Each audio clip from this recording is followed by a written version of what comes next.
आज की जो सच्ची घटना मैं आपको सुनाने जा रही हूँ, ये सच्ची घटना पश्चिम बंगाल की राजधानी कोलकाता की है। कोलकाता के आरजी कर मेडिकल कॉलेज हॉस्पिटल में 9 अगस्त 2024 की सुबह लगभग 6 बजे के आसपास का मामला था। चौथी मंजिल पर सेमिनार हॉल होता है, जहाँ पर कई बार डॉक्टर आराम करने के लिए पहुँच जाते हैं। ऐसे ही यहाँ पर एक चेस्ट मेडिसिन डिपार्टमेंट की जो पोस्ट ग्रेजुएट सेकेंड ईयर की स्टूडेंट होती है, वो आराम कर रही थी। रात के लगभग 2 बजे के आसपास होती है, वो आराम करने जाती है। सुबह एक डॉक्टर उन्हें जगाने के लिए जाते हैं कि मैडम, दिन सुबह हो गया, आप जाग जाओ। जैसे ही डॉक्टर वहाँ जाता है, जाने के बाद दरवाज़ा खोला जाता है तो पता चलता है कि ट्रेनी डॉक्टर सोई हुई थी। जिस तरह से अक्सर लोग जब सो जाते हैं तो अपने वो चेहरे पर, अपने माथे पर हाथ रख लेते हैं, कुछ इसी तरह से, कुछ इसी अंदाज में ट्रेनी डॉक्टर का हाथ रखा हुआ था। वो डॉक्टर दूर से देखता है और देखने के बाद वापस लौट कर चला जाता है। उसे कुछ नहीं पता चलता कि यहाँ पर रात को क्या हुआ है, क्या नहीं हुआ है। उसने सिर्फ चेहरा देखा, बाकी का जो हिस्सा था, ऐसा बताया जाता है कि कोई टेबल या किसी वस्तु के सहारे से वो ढका हुआ था, जिससे क्या बाकी का हिस्सा दिख नहीं पाया। कुछ देर के बाद फिर से दोबारा कोई कर्मचारी जाता है। उसने जो अपनी आँखों से जो दृश्य देखा था, वो पहला जो डॉक्टर था, वो शायद इस दृश्य को देख नहीं पाता।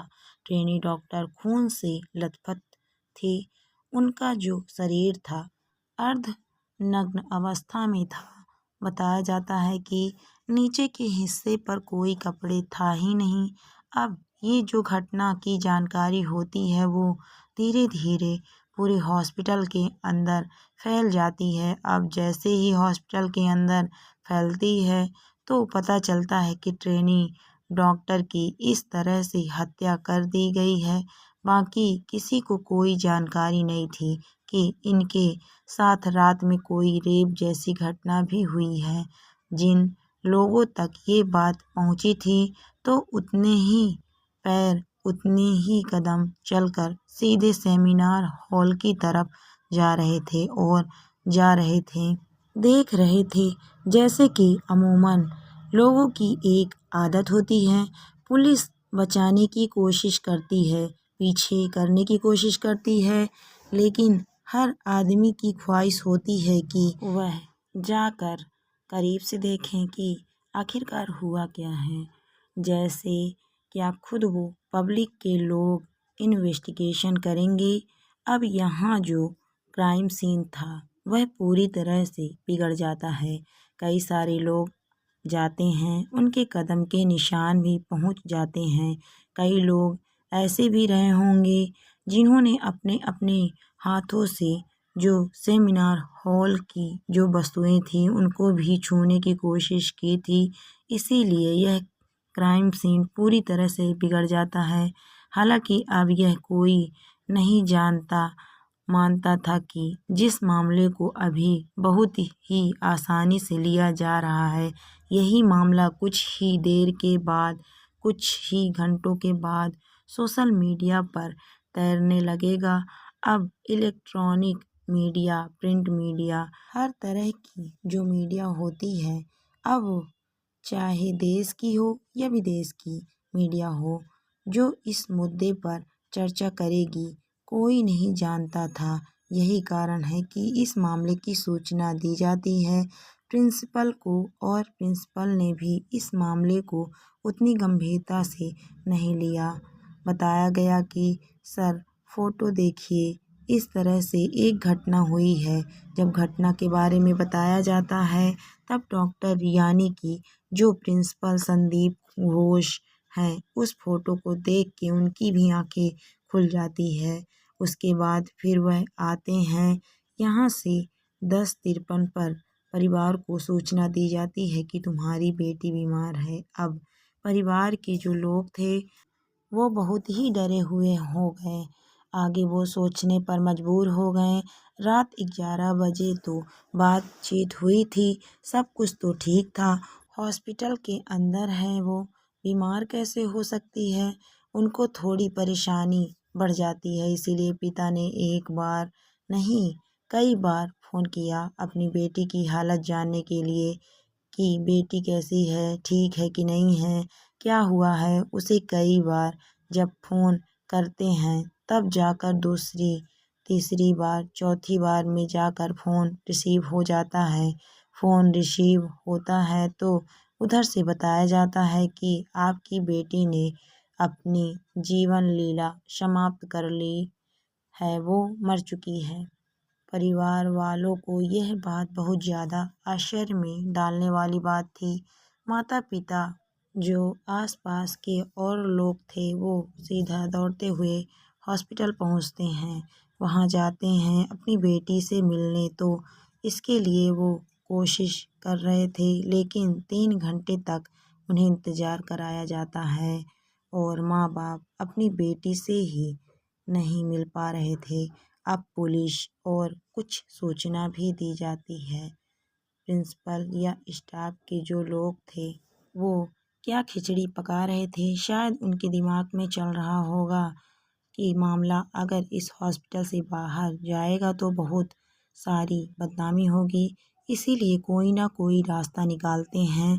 यही बात थी कि सेटलमेंट की बात भी शायद सामने आती है, जो सोशल मीडिया पर और अलग अलग प्लेटफॉर्म पर वायरल भी होती है, लेकिन परिवार वालों को बेटी से बहुत बेइंतहा मोहब्बत होती है। यही कारण है कि उन्होंने इस बेटी के मिलने वाले मुआवजे को भी ठुकरा दिया था। उन्होंने कहा कि जो भी आरोपी है इस मामले की जांच करिए, निष्पक्ष जांच करिए। इकलौती बेटी है, अब क्या कर सकते हैं, उनका तो सब कुछ खत्म हो गया, समाप्त हो गया।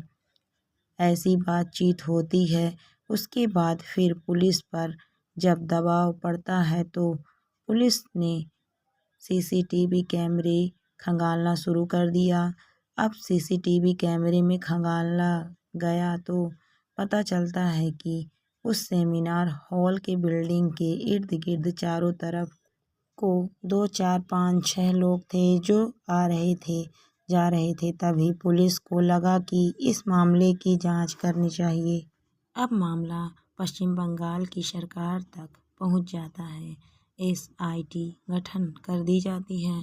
देखा जाता है कि जब यहाँ पर पुलिस वाली इनकी एसआईटी की टीम पहुंचती है, जाकर देखती है तो लाश के पास से उन्हें एक ऐसा वस्तु मिलती है जो ब्लूटूथ होता है। अक्सर लोग मोबाइल में लगाकर अपना गाने सुनते हैं या फिर बातचीत करते हैं।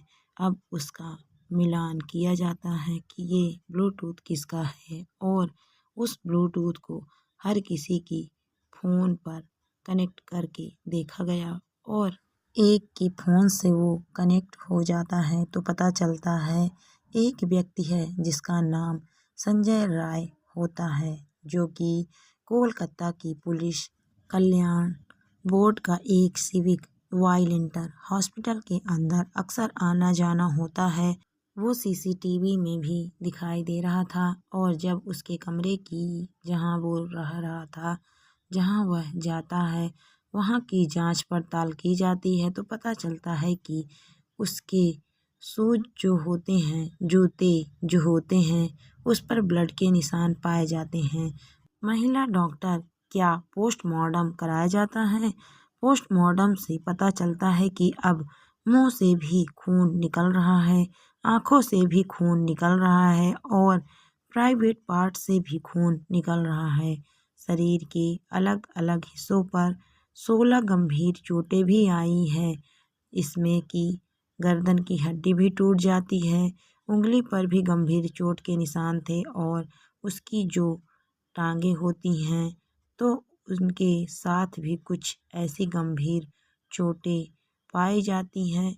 इतना ब्रूटल जो ये सीन होता है, इतना बेरहमी तरीके से इस क्राइम को अंजाम दिया जाता है।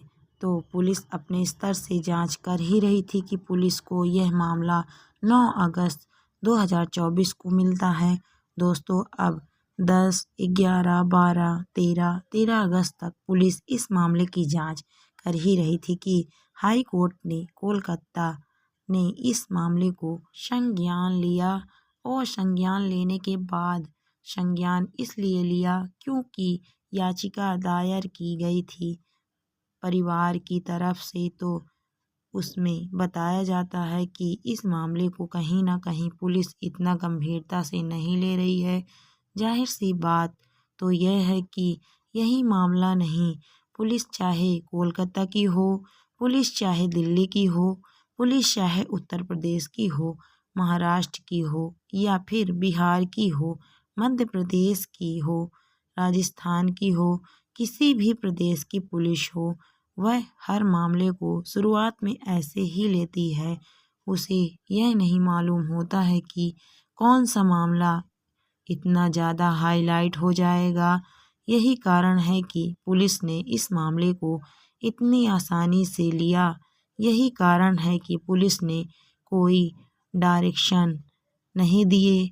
यही कारण है कि जो हॉस्पिटल के प्रिंसिपल होते हैं उन्होंने कोई डायरेक्शन नहीं दिया कि भाई इतना बड़ा मामला है कि किसी को भी कमरे के अंदर जाने ना दिया जाए।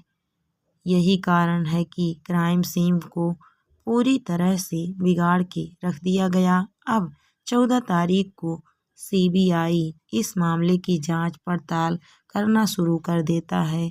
अभी पुलिस ने जो एसआईटी ने जो जांच पड़ताल की थी उसमें संजय राय ही एक ऐसा अभियुक्त था, ऐसा आरोपी था जो पाया जाता है कि जिसके बाद उससे पूछताछ भी की जाती है, वह स्वतः ही कबूल कर लेता है कि हाँ जी, मैंने इस घटना को अंजाम दिया है। दरअसल संजय राय जो कि 5520 शंभूनाथ पंडित रोड पर रहने वाला व्यक्ति होता है, 5 अगस्त 2024 को ये एक सालुआ जगह लगती है, वहाँ जाता है, कहीं ट्रेनिंग या बैठक वगैरह थी, तो यह 8 तारीख को वहाँ से लौट के आता है। वहाँ से लौटने के बाद इसके ही एक साथी होता है जो कि सिविक वॉलंटियर होता है। उसके परिवार का कोई रिश्तेदार था जो इसी आरजीके मेडिकल हॉस्पिटल के अंदर एडमिट था।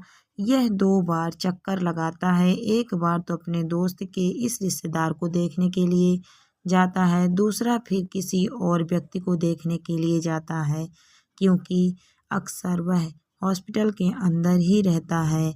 मरीजों को लाना ले जाना, शायद यह पुलिस का काम तो करता ही है, लेकिन यह भी बताते हैं कि यह पैसे के लिए भी कुछ काम करता है। अब यहाँ से अपने दोस्त के साथ वह सीधा कहता है कि भाई चलो कहीं चलते हैं, यानी कि वह जाता है रेड लाइट एरिया में, कोठे पे जाता है, किसी जो बेसिया के पास जो पहला जो एरिया होता है सोना कांची, वो वहाँ जाता है अपने दोस्त के साथ। वहाँ जाने के बाद फिर वह अंदर उसमें रेड लाइट एरिया में नहीं जाता, लेकिन जो उसका दोस्त होता है वह अंदर जाता है और थोड़ी देर रुकने के बाद वापस चला जाता है।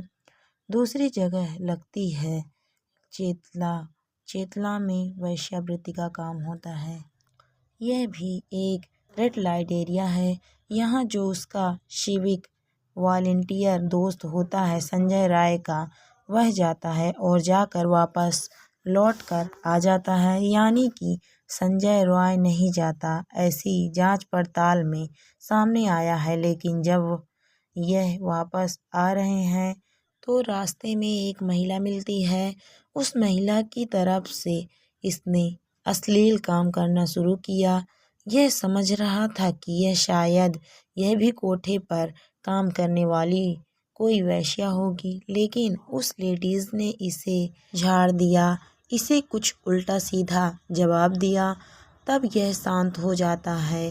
यहाँ से वापस हॉस्पिटल आते हैं दोनों दोस्त और इन्हें एक ऐसी जगह तलाश करते हैं जहाँ पर बैठ के मौज से आराम से शराब पी सकते हैं। आराम से बैठकर शराब पीते हैं और शराब पीने के बाद जो सिविक वॉलंटियर इसका दोस्त होता है संजू राय का, वो तो चला जाता है लेकिन ये अकेला रहता है। अब ये इसे हॉस्पिटल में कहीं भी आने की जाने की परमिशन थी ही, कहीं कोई रोकने वाला था नहीं। इसको ये चौथी मंजिल पहुंचता है और इत्तेफाक से उस सेमिनार हॉल के अंदर चला जाता है। वहां जाने के बाद देखता है क्या कि इसको लेडी डॉक्टर जो होती है ट्रेनी डॉक्टर, वह आराम करती हुई मिलती है, सोती हुई मिलती है।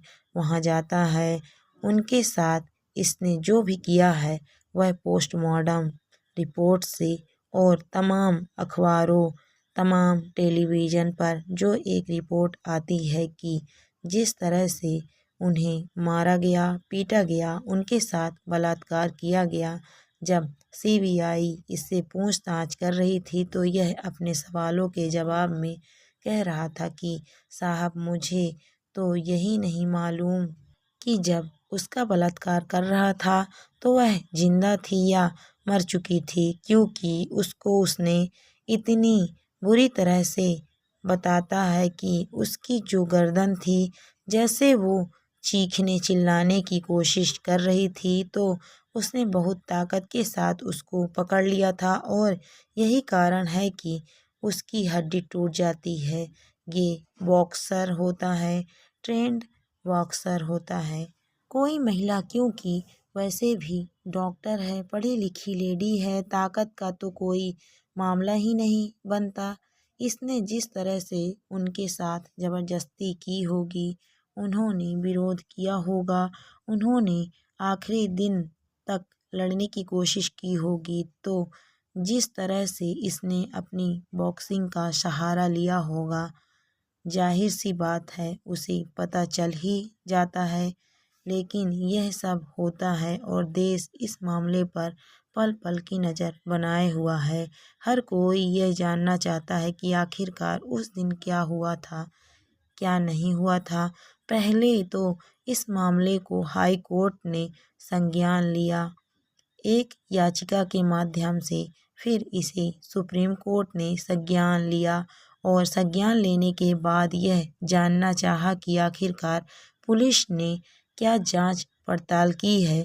हालांकि 22 अगस्त 2024 को सीबीआई को अपनी रिपोर्ट देनी ही है कि उसने अब तक क्या क्या कार्रवाई की है, लेकिन जब सवालों के घेरे में पश्चिम बंगाल की सरकार होती है तो वहाँ उनके जो वकील होते हैं उनसे सवाल की जाता है कि लाश मिली कब थी।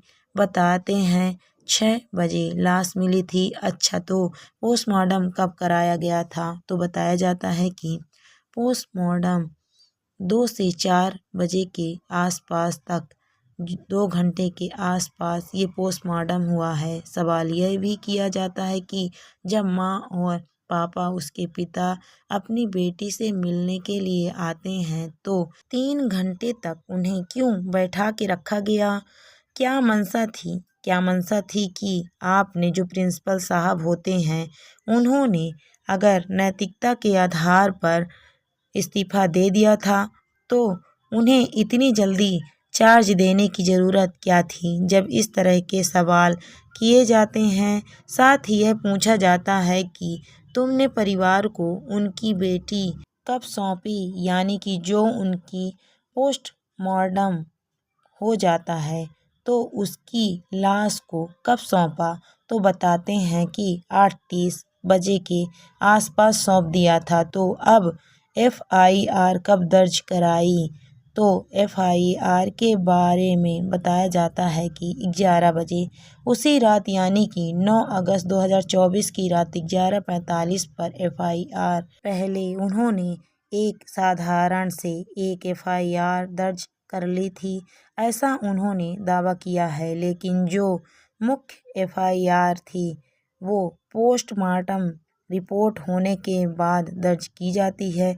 यहीं पर कहीं ना कहीं पश्चिम बंगाल सरकार पश्चिम बंगाल की जो पुलिस होती है, पश्चिम बंगाल के जो भी SIT होती है, उस पर सवाल उठने लगती है कि ऐसा दावा किया जा रहा है कि संभवतः भारत के इतिहास का ये पहला ऐसा मैटर है जिसमें लाश मिलती है, पोस्टमार्टम होता है, उसके बाद FIR दर्ज होती है, जबकि इसके उल्टा होता है। FIR पहले होती है, पंचनामा भरा जाता है, फिर जाकर पोस्टमार्टम होता है, लेकिन यहाँ सब उलट पुलटा हो रहा है। कोई नहीं जानता था कि मामला इतना हाईलाइट होगा। CBI इस मामले की जांच पड़ताल कर रही थी। 14 तारीख को मामला लिया गया था। 15, 16, 17, 18, 19, 20, 21, आज वो जो तारीख है 21 अगस्त, और जो आज मैं इस कहानी को सुना रही हूँ। लेकिन CBI ने जो इस मामले में अभी 8 दिन में जो अपनी जांच पड़ताल की है, तो 2 ही लोग उसकी नज़र पर हैं। पहला मुख्य आरोपी संजय रॉय, जिससे लगातार पूछताछ की जा रही है, जिसने स्वतः ही स्वीकार भी कर लिया है कि उसने इस घटनाक्रम को अंजाम दिया है। दूसरा जो संदीप घोष होते हैं, जो कि इस RG कर मेडिकल कॉलेज के प्रिंसिपल होते हैं, जिन्होंने नैतिकता के आधार पर बताते हैं कि ये इस्तीफा दे दिया था, लेकिन उन्होंने नैतिकता पब्लिक मिक्स सिंपैथी हासिल करने के लिए ली थी। जबकि जब मामला हुआ था तो उस लड़की से उसके पास आने में कम से कम 2-2.5 घंटे का समय तो वो खुद लेते हैं। पुलिस के पास तक सूचना देने में कई घंटे लेते हैं। साथ ही कहीं ना कहीं ऐसा लग रहा था कि वो इस मामले को दबाना चाहते थे। वही कारण है कि अपनी जो अधीनस्थ होते हैं, जूनियर होते हैं, उन पर कहीं ना कहीं प्रेशर था, दबदबा था। यही कारण था कि पुलिस तक ये सूचना टाइम से नहीं पहुंच पाती है। हालांकि अभी CBI जांच कर रही है, और जांच के बाद जो भी निकलेगा वो जाहिर सी बात है कि जिसमें 90% जांच तो जो SIT कर चुकी थी, कोलकाता की पुलिस कर चुकी थी, वही जांच है। बाकी 10% जो जांच की है CBI ने, वो 22 अगस्त 2024 को सबके सामने आ ही जाएगा।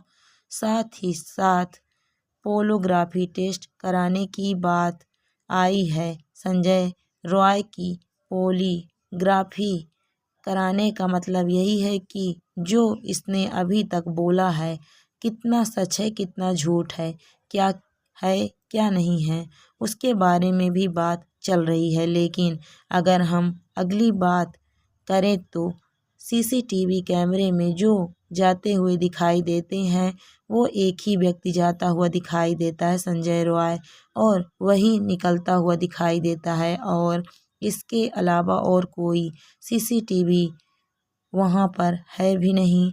अब ऐसी स्थिति में तो यह पता चलता है कि इस पूरे मामले में संजय रॉय है। लेकिन जिस तरह से सीमन की बात आती है, 151 mg सीमन मिला है, उसमें एक से ज़्यादा कई पुरुष भी हो सकते हैं। साथ ही जो कुछ ऑडियो क्लिप है वो वायरल हो रही है, जिसमें बताया जाता है कि 4 डॉक्टर एक महिला साथ में खाना खाते हैं, उसके बाद फिर उसके साथ ट्रेनी डॉक्टर के साथ मारपीट करते हैं बहुत बुरी तरह से, और जो नशे की हालत में होता है संजय राय, उसको अंदर जाने दिया जाता है कि तुम जाकर कुछ भी करो। और ये सब कहानी, फिर दूसरी कहानी भी आती है सामने की 7 डॉक्टर के ऑडियो क्लिप के बारे में आता है, कभी 12 डॉक्टर की ऑडियो क्लिप के बारे में आता है कि 12 डॉक्टर अंदर जाते हैं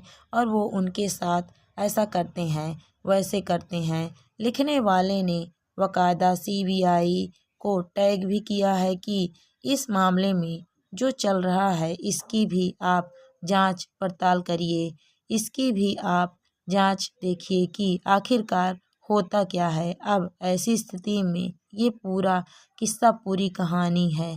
पूरा जो ट्रेनी डॉक्टर के साथ जो मामला हुआ है, इसी तरह का एक मामला साल 2008 में हुआ था। उत्तर प्रदेश के गौतम बुद्ध नगर में आरुषि हत्याकांड आपको याद रहा होगा। पुलिस ने किस तरह से शुरुआत में इस मामले को बड़ी शिथिलता के साथ लिया था, गंभीरता से नहीं लिया।